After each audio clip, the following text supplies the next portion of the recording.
What's good, everybody? I'm Keandre, this is Intellect, and welcome back to the channel. Now in this one, as you can see by the title of the video, we've got the first official big board of the year. College basketball season is in full swing, and though it is still early and there's a lot of things that I want to see in the future, things are a lot clearer than they have been in the past. I'm very confident in the top 20. I think those guys are going to be major players throughout this season, but after that there's still a lot of things to be seen and worked out. This class as a whole has been kind of strange just because of the amount of injuries that we've seen early on in this year. However, there are still a lot of high level players to talk about, and we'll go ahead and do just that, starting with some of those right outside the top 60. This was difficult as usual to find a cutoff for the top 60, but the guys I highlighted I especially wanted to have in there. Mike Miles has had an interesting year despite shooting 57% from the line and 27% from 3. He's getting to the line more, he's finishing 61% of his twos and averaging 3 more points on less attempts a game from last year. Andre Jackson out of UConn has really started to put it together some more. He's a hustle point, dirty work leader who's still an elite athlete, and that combination of things on the wing is enough to be on draft boards.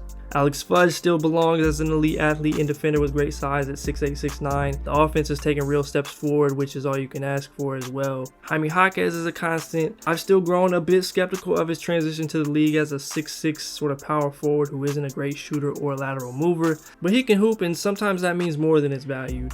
And then Amari Abram has been one of the more impressive freshmen. He's a crafty lefty guard with good size. Might be more of a 2-year guy, but that ESPN Events Invitational was easy league play from him. But yeah, there's a lot of talent still in here in his top 110, these 50 extras, several who will be in the top 60 by the next time we do this. So definitely keep an eye out for all of these guys. The Trevin Brazile torn ACL news came out during the making of this video, so with the uncertainty that comes with an injury like that, we won't rank him in here, but he was in the top 40 in this one. I love his upside as an athletic forward who could shoot it, attack closeouts, dunk on your whole team, provide some backline help defensively. I'm hoping for a speedy recovery for him, and whatever he does, I'm sure he'll remain on a radar.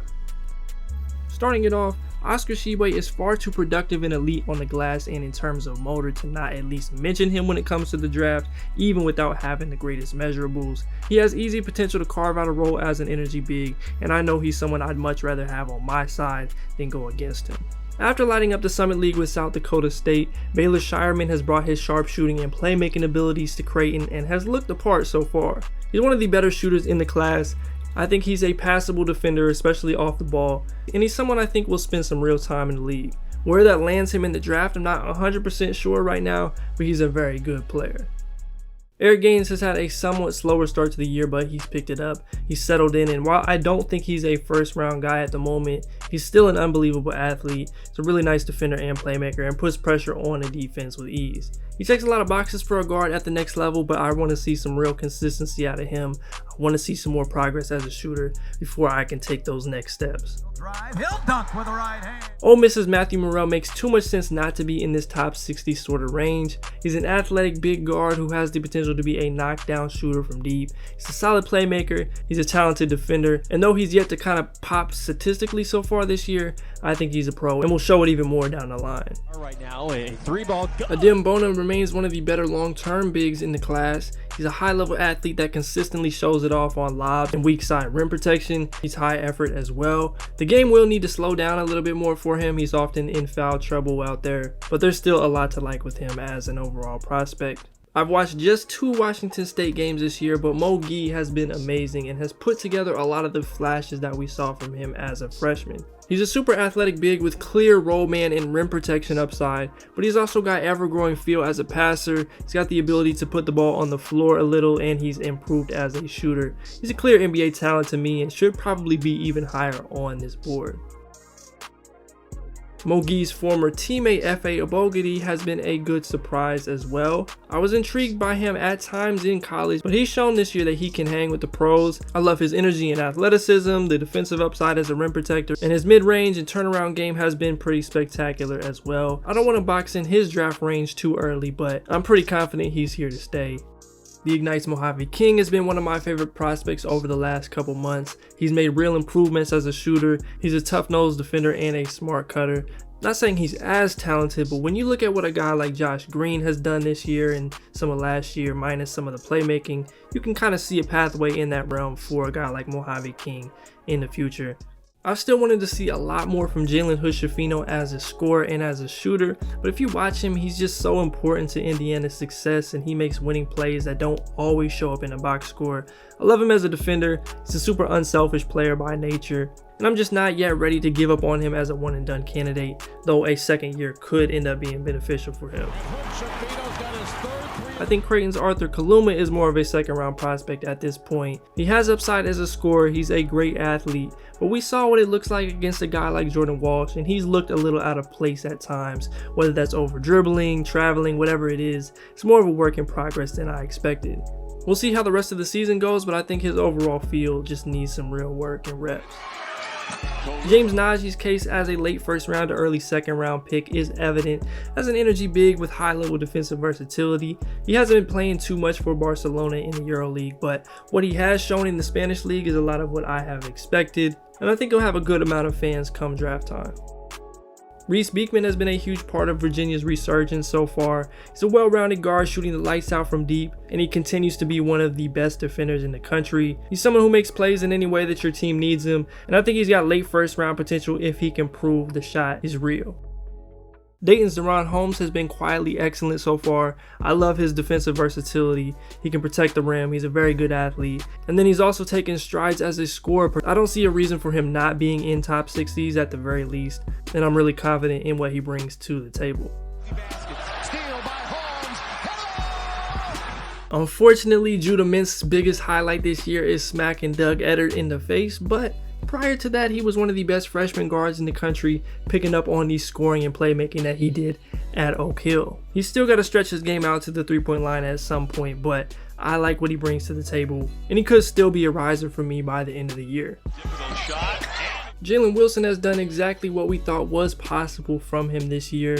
He's taken the reins as Kansas's go-to guy, high usage guy offensively, shooting the ball much better and more confidently, still a monster on the glass and a much better playmaker than he's been in the past. He's a very solid upperclassman prospect as a 6'8 wing, and I think he'll have a great chance of carving out a rotation spot at the next level.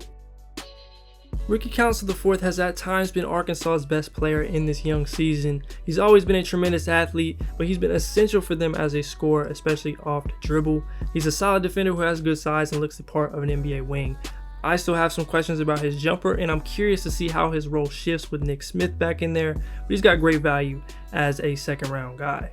It hasn't been the greatest start offensively for Jordan Walsh, but I have zero doubts about him being an elite defender going into the next level. His ability to mirror players, navigate screens, and read plays at that size is super high level, and I'm keeping him in the first round range for it. He's shown just enough with the advanced passes and the spot threes to like him there. Houston's Terrence Arsenault is one of those prospects who you're not going to take a ton away from in the box score, especially being on the best team in the country, but he's a high level wing who I think has first round upside in 2023 or even top 20-ish in 2024. He's a super impactful and instinctual defender. He's got great tools on that end as well. He just makes too much sense not to consider in those areas of the draft. Xavier's Kobe Jones has been on radars for a few years, but he's taken that next step as a junior. He's been knocked down from three, which has been a huge addition to the well-rounded nature of his game, and I think he can be a perfect complementary role-playing guard in the league. Just somebody who makes all the winning plays and just checks a lot of boxes physically. Duke's Tyrese Proctor had about as bad a start to his college career as possible, going 4 for 21 in those first few games. He still hasn't been particularly effective beyond the Purdue game, but the signs and the flashes are there for him to become an effective scorer and playmaker for them and at the next level. Right now, I'd say that he should probably return to school just based on what we've seen so far, but he's more than got the talent to right the ship in these next 20 to 25 games and sort of regain that first round stock and confidence.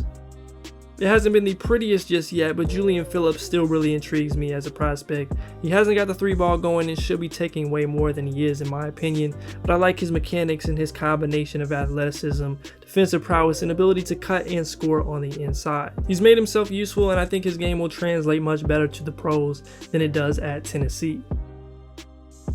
A lot of the concerns I had about Amari Bailey have been present so far, and it really showed against Illinois and Baylor, who are two pro-laden teams. Some of the self-creation, some of the decision-making has been a little bit concerning, but he's since bounced back. He's shooting the ball really well. He's made some really impressive passes that you like to see, so we'll see where he lands by year's end, but right now I think he's a solid second-round guy. We pretty much know what we're getting out of Julian Strawther at this point. He's a lights out shooter with good size at 6'7". He might have some limitations as a creator, but he can put it on the floor some. He's a solid defender, and I think he's a guy everyone could use on their team in some form or fashion next season, and that'll keep him near the first round. Strawther with a reverse. Imani Bates has recaptured a lot of his draft buzz from the past as a big time scorer and shooter at 6'9". Eastern Michigan has one win on the season.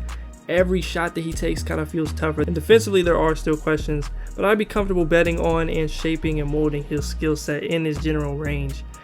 Tucker DeFreeze is one of the mid-major gems this year. At 6'7", he's a knockdown shooter. That's his elite skill, but he's also a pretty good playmaker who's comfortable making things happen off the dribble. The questions with him come defensively and athletically, but I really want to dig in a bit more before I fully decide on him there. But from what I've seen so far, I like him, and I think he'll only rise as the year goes on.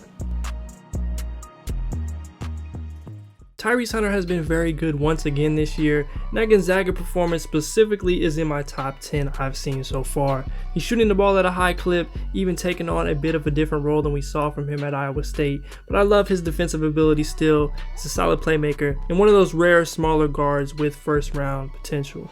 UCF's Taylor Hendricks has been one of the best surprises of the season. He's a 6'9" freshman forward who can shoot the three, put it on the floor, is explosive, and has made an impact defensively in multiple ways. It's been impressive against both lower level competition and a team like Oklahoma State. I think he's got the potential to climb even higher than this, and those matchups with Jarris Walker later on in the year should tell us a lot about him. I still got faith in Sidy Cissoko. He's shown he can serve as that secondary ball handler with some high-level passing flashes. He shot the ball much better than I anticipated, which is great progress, and while he'll need to put it all together in a real way, the pieces are there for him to be a very good defender as well.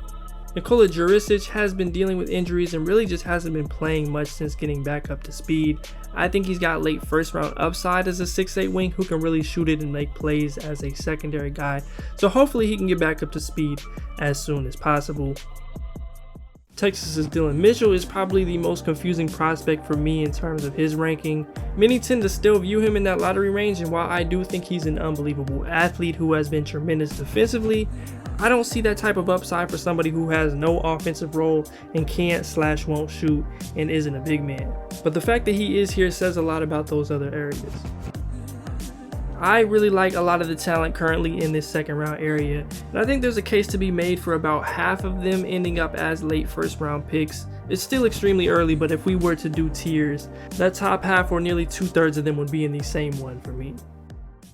Notre Dame's JJ Starling has convinced me he belongs. He had a rougher game against St. Bonaventure, but other than that, I've been consistently impressed with him as a creator and his lightning quick first step, and he should have first round attention because of it. The hesitation would come from his outside shot and some of the playmaking and decision making, but I'm confident in his attributes. Terrence Shannon Jr. looks like he's finally put it all together this year with Illinois. He's shooting the ball at a high clip. He's been confident and assertive offensively, and his first step is really tough to deal with. Now his right hand is still questionable, but better than before. He's a solid wing defender as well. And for him, that 20 to 40 range is looking like his sweet spot, depending on how the rest of his season plays out. Houston's Marcus Sasser, who has continued to be one of, if not the best guard in college basketball. His all-around impact, shot creation, even some of the defense has been top-notch. I'm still lower on him than the first-round lock consensus into that early 20s area, but he's absolutely an NBA player, that's for sure. Illinois has a ton of long-term NBA talent, and one guy who has really put it together this year is Coleman Hawkins. Feels like yesterday he was just playing with Jalen Green at prolific prep, but now he's a junior and a real NBA prospect himself. I love his skill set as a do-it-all four-man. He can shoot the three from range, he can attack a closeout, he makes a lot of impressive plays for his teammates, he can defend multiple actions. I really like what he brings to the table. Jordan Hawkins has been one of my favorite players in all of college basketball. The breakout year is in session. He's on the short list of best shooters in this class. He's been a huge part of UConn's success as one of the best teams in the country, and he's a very good athlete who competes defensively. He's got some improvements to make physically, but he can go, and I'm probably higher on him than most others at this point. Hawkins will shoot over that zone.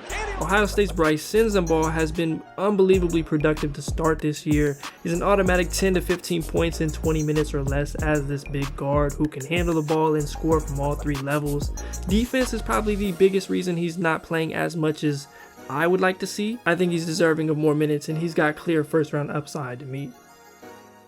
Now, I didn't think Chris Murray was capable of replicating what Keegan did last year, but so far he's proven me wrong in the biggest of ways. The man just went for 30 and 20, he's averaging a double-double on the season, shooting 50-40 on the year, playing 3, 4, and 5 for them. He's been great. I do think he lacks some of the lateral ability and quickness Keegan has to easier play on the wing, but Chris is a pro for sure.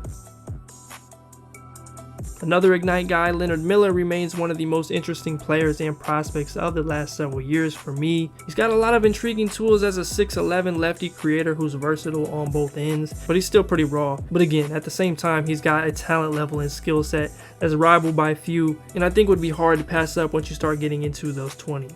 Stutter step finds Miller on the pick and roll.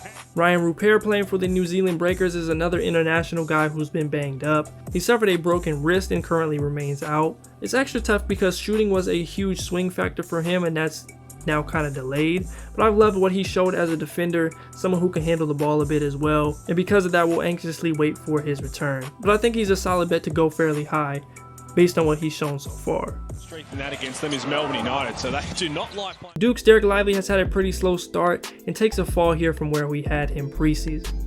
I still have some faith in him turning things around as the season progresses, but he's going to need to be a lot more active. Hopefully his guards look his way a bit more in the process, and the rim protection, potential three-point shooting, and lob ability is going to need to show much more than it has to avoid falling further. Florida State has been objectively bad this year, and that is without star freshman Baba Miller. I don't think he fixes their problems, but he definitely shouldn't be missing half the season and not being able to help. I'm still keeping him in the same range we had him in the preseason. I think he checks too many boxes not to, as that 6'10 guy with those movement skills and ability to do things like he can on both ends. I think Kyle Filipowski has been undebatably Duke's best freshman by a good margin. I was somewhat skeptical of him coming into the year, but he's made me a believer, especially defensively. I think the shot will start to fall a little more as they figure out what is going on offensively. But his ability to put it on the floor, score inside, and make plays has been impressive, in that of a first-round pick in my opinion. Terquavion Smith has continued to be that electric shooter and athlete we got used to last year. I think late lottery is within the realm of possibilities if he can continue to grow as a decision maker, especially in the pick and roll and also as a finisher, but his sweet spot is likely late teens to early 20s. Maxwell Lewis is a first round lock for me and someone I think should get top 20 consideration.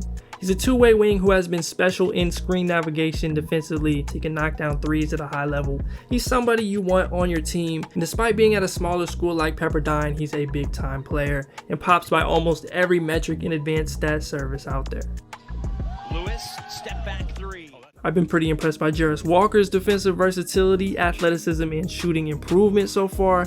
He's got a lot that you want out of a modern four-man. He checks a lot of boxes there. And while the usage with this Houston team has been about as low as it would be anywhere in the country, he's always finding a way to make some type of an impact. I still like him as a potential lottery guy and think him being on the best team in the country should be heavily factored into what he's producing. But he's also got to find his spots and make better decisions along the way.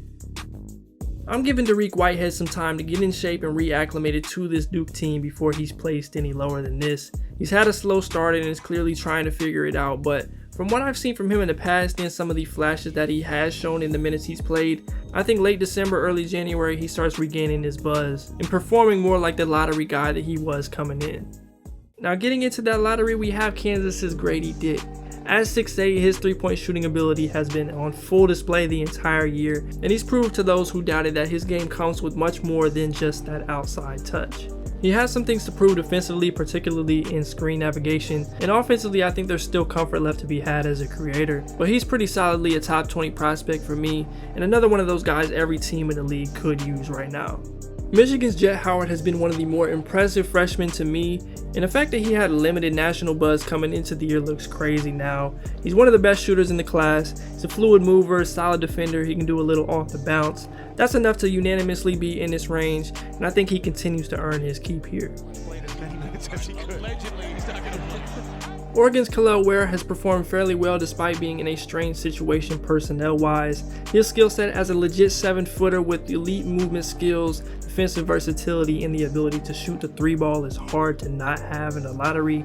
I think he'll end the year as the clear number 2 center, and while he's a work in progress in some ways, it's just hard to find his combination of skills. Anthony Black was incredible in the Maui Invitational after a slow start. I had gone back and forth on him a couple times over the last couple months, but that was the AB I felt that was in there and I wanted to see. His ability to defend is elite. He's a very good passer, and when he wants to, he can make things happen for himself at the bucket.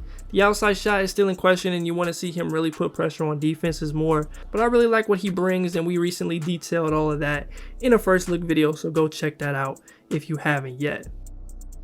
Another big time guard in this class, Cason Wallace, is an absolute menace defensively and has proven it on a nightly basis, none brighter than the lights of the Champions Classic against Michigan State. I do still question his creation some, but he just does too many things well, he makes too many winning plays, and is shooting the leather off the ball. He's going to make a real impact at the next level, it's just how much that we'll spend the rest of the year trying to cipher through.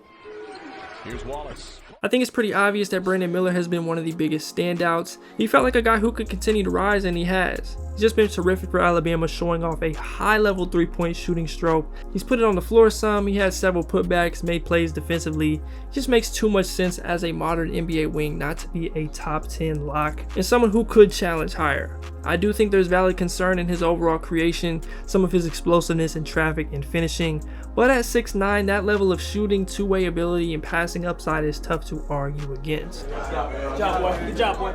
Keontae George has had an interesting start to the year. He hasn't been particularly efficient from the floor and struggled more as a scorer than I would have expected. But the rest of his game, the passing, the defense has all been much better than I anticipated, and has given him a higher floor as a player. Some of his ability to create space and separation has lacked, which worries me a bit. It makes me somewhat hesitant on like the top 5 to 7-ish talks, but nonetheless, he's still one of the guys in this class, and someone you're excited to watch every time Baylor is on. Pulls up from 3. South Carolina's G.G. Jackson is far ahead of schedule to me, and it's put him in my early top 10. The amount of 6'9", 17-year-olds who have shown this level of scoring upside are so slim. He's a good athlete in multiple ways. He shot the ball very well from distance, and he's shown some real defensive versatility, though he does need to lock in on that end. He's got to work on the turnovers and some of the decision making, but I just love what he brings to the table. This South Carolina team is pretty bad, but he's got the freedom to explore a lot of things, and I'm excited to watch it grow and evolve, especially as we get into SEC play.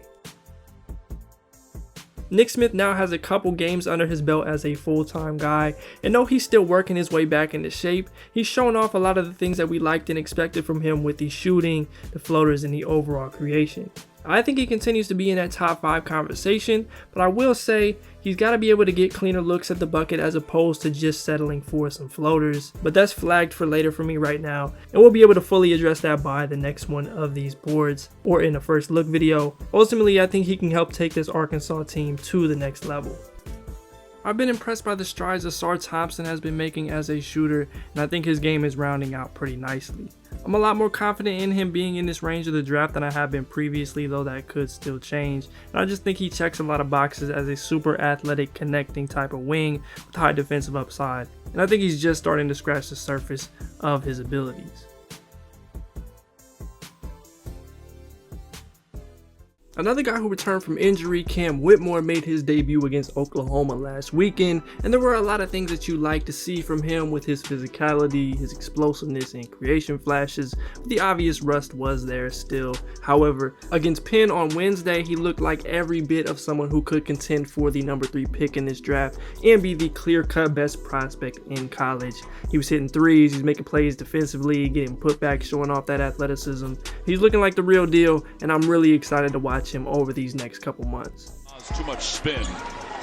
Whitmore explodes. Overtime elites Amin Thompson remains my number 3 prospect. I'm still eyes wide open on everyone outside of the top 2, but Amin just has traits that would be hard for me to pass up. He's an alien level athlete with the first step out of a comic book and a knack for making plays in the Josh Giddey realm. And while it's not on the same level as his twin Asar, he has also been making improvements as a shooter. And if that continues to come along, he could be locked in at this spot for me. And finally, the two guys you guys know are going to be here. Scoot Henderson and Victor Wembanyama maintain their spots as the top 2 prospects on the board. We recently did a first look video on Wemby, and one will come on Scoot as soon as he returns from a concussion and facial fracture.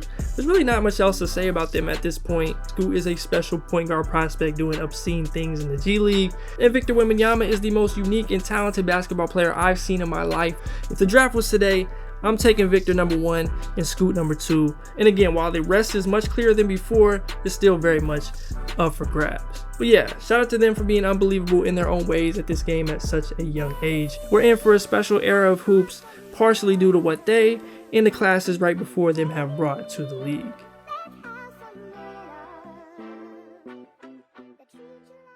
Here's a look back at the full board. I always feel like I need to say this multiple times, but it is super early and a lot of this can and will change as I watch more, because I am still only one person and there's only 24 hours in a day. One thing I will say is I am liking the talent in that late first to early second round range a lot more than I expected coming in.